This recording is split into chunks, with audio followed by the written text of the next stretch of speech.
આપ જોઈ રહ્યા છો સનાતન ન્યૂઝ નેટવર્ક.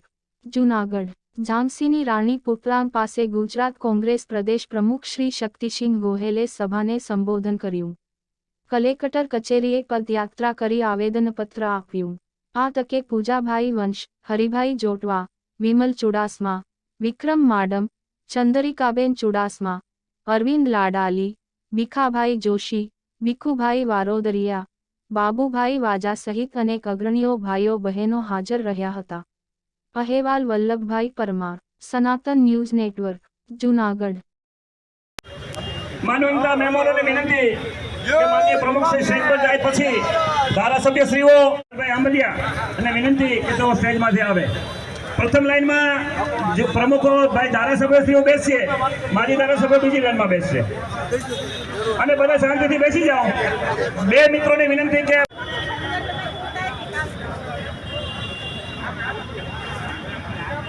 ભાઈ બધા મિત્રો આગળ બેસી જાઓ. બધા લલિતભાઈ આગળ બાજુમાં ખુરશી આવે છે, આપણે કોર્પોરેટરો અને તાલુકા કોંગ્રેસના પ્રમુખ શ્રીઓ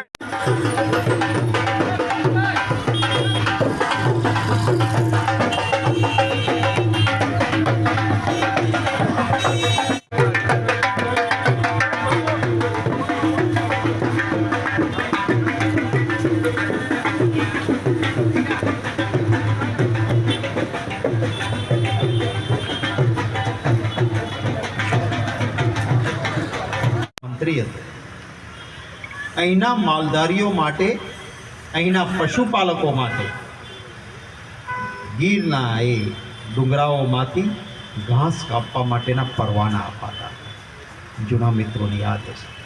આજે મળે છે ખરો કોઈને પરવાનો કે જાઓ ને ઘાસ કાપી આવો?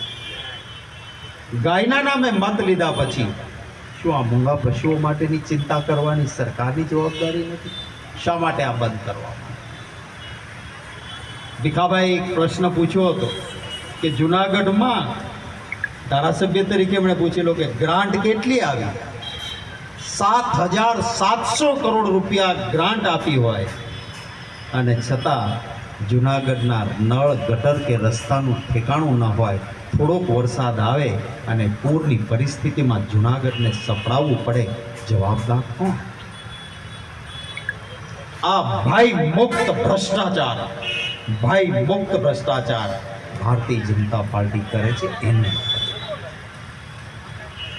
કુદરતી રસ્તો હોય પાણીને જવાનો, એના ઉપર ભાજપના નેતા અને કાર્યકર સંવાદ. આ સંવાદ બાદ અમે જે જૂનાગઢ શહેર અને જિલ્લાના પ્રશ્નો, અતિ વિષમ પ્રશ્નો છે, ત્યારે એક જવાબદાર રચનાત્મક વિરોધ પક્ષ તરીકે સરકાર જૂનાગઢની જનતાના પ્રશ્નો માટે નક્કર પગલાઓ લે, એના માટે એક પદયાત્રા કરીને કલેક્ટર ઓફિસ સુધી જઈશું. આ વ્યવસ્થા કરવા માંગતા નથી. કલેક્ટર ઓફિસની બહાર અમે ઊભા રહીશું પદયાત્રા બાદ અને અમારા જિલ્લાના પ્રમુખ કલેક્ટરશ્રીને જઈને આવેદનપત્ર આપ્યું. જૂનાગઢમાં માલધારીઓનો મોટો પ્રશ્ન છે. ભૂતકાળમાં કોંગ્રેસની સરકારમાં ઘાસ માટે એમને પાસ આપવામાં આવતા હતા. આ પાસ બંધ કરવામાં આવ્યા. જૂનાગઢ શહેરમાં ભારતીય જનતા પાર્ટી સાથે મેળાપણું કરનારા લોકોએ આડેધડ દબાણો કરેલા છે અને પરિણામે પાણીના વહેણ પણ રોકાયા.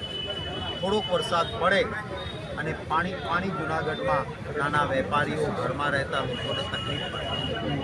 ખરા અર્થમાં જે ગ્રાન્ટ અમારા ધારાસભ્ય ભીખાભાઈએ પૂછેલા પ્રશ્ન પ્રમાણે 7,700 કરોડ અહીંયા આપવામાં આવે, પરંતુ ભાઈ મુક્ત ભ્રષ્ટાચારમાં એ પૈસા ખવાઈ જાય અને રસ્તા, નળ, ગટર અતિશય ખરાબ પરિસ્થિતિ. ખેડૂતોને અતિવૃષ્ટિમાં પારાવાર મુશ્કેલી થઈ છે. માલધારીઓના માલ ઢોર તણાઈ ગયા, યોગ્ય વળતર હજી સુધી. મોંઘવારી છે. રાજસ્થાનમાં ચૂંટણી ટાઈમે 400માં ગેસનો બાટલો, તો આટલા વર્ષોથી ગુજરાતના લોકોને 1100માં કેમ લૂંટાય છે? આનો જવાબ ભારતીય જનતા પાર્ટી આપવો પડે એવું લોકોની વાયકા છે. લોકો કહે છે શા માટે અમે મોંઘવારીનો માર છીએ? શિક્ષણ મોંઘું, સામાન્ય માણસને સાથળીની જમીનને, માલધારીઓની સમસ્યાઓ, જે આમ જનતાના પ્રશ્નો છે અમારા આવેદનપત્રમાં સાંકળેલા છે અને એ આવેદનપત્ર આજે આપે. ખાસ કરીને શક્તિસિંહજી જોવા જાય તો જે સંગઠનની વાત છે તો હજી સુધી જૂનાગઢ શહેર કોંગ્રેસ પ્રમુખ તરીકે નિમણૂક નથી થઈ સાહેબજી. કમૂરતા ચાલે છે અને આપણે ત્યાં કહેવાય છે કે કમૂરતામાં સારું કામ ના થાય. કમૂરતા પૂરા થઈ અમારા એઆઈસીસીના સેક્રેટરીને આ કામ સોંપેલા છે, પ્રભારીઓને સોંપેલું છે, કાર્યકર્તાઓ સાથે પરામર્શ કરી એના નામે પણ 5 કલાકની કાર્યકર્તાઓને ટિપ્સ આપી છે. આપ ત્યાં જશો આપના આમંત્રણે